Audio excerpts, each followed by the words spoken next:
ليه بقى احنا زي ما بتقول كده ما بقناش نسمع الولاده الطبيعي كتير؟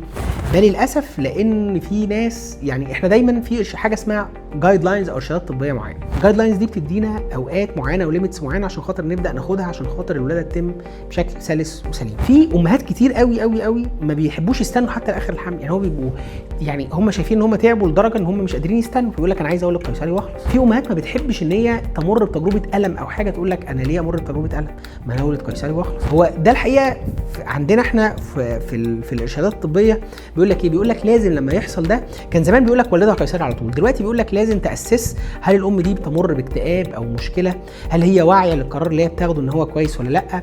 لازم نعمل لها كونسلنج كويس جدا ونفهمها اضرار الولاده القيصريه وفوائد الولاده الطبيعي ونعمل لها كده، ولازم بعد ده كله نقول لها ان احنا ندعمها في قرارها. لو فضلت مقرره قيصري بندعمها في قرارها ونمشي على اللي هي عايزاه، لان ده جسمها وده حقها. اما لو هي رجعت لقرارها والكلام ده برده بندعمها في قرارها. فده اللي بقول لك عليه، ان احنا بقى في خيار، وبقت من رفاهيات زي ليه الامهات ما بتعملش اكل حلو بيتي في البيت وبقينا نسمع عن الجانك فودز كتير. في اختيارات زادت، بالاضافه ان انت وانس الام ولدت قيصري في الغالب بتكمل قيصري. في حاجه اسمها الفي باك او الولاده الطبيعيه بعد القيصري، بس دي ليها كرايتيريا معينه ومحتاجه يعني زي ما بنقول امكانيات معينه مش هتبقى متوفره في كل الاماكن، وبالتالي وانس الام ولدت قيصري بتلاقيها كملت قيصري، فبالتالي نسمع عن الولادات القيصريه زاد معدل كبير. كمان ان الامهات ما بقتش يعني تتولريت بشكل كويس مع الالم، يعني وانس ان هي حست بالم ممكن الام تبقى متحمسه للولاده الطبيعي، وانس ان هي حست بالم تقول لك انا عايزه اولد قيصري مش هكمل الولاده الطبيعي، ودي بتحصل كتير جدا جدا جدا جدا جدا. عشان كده لقينا ان دايما طالما في خيار سهل الدنيا كده.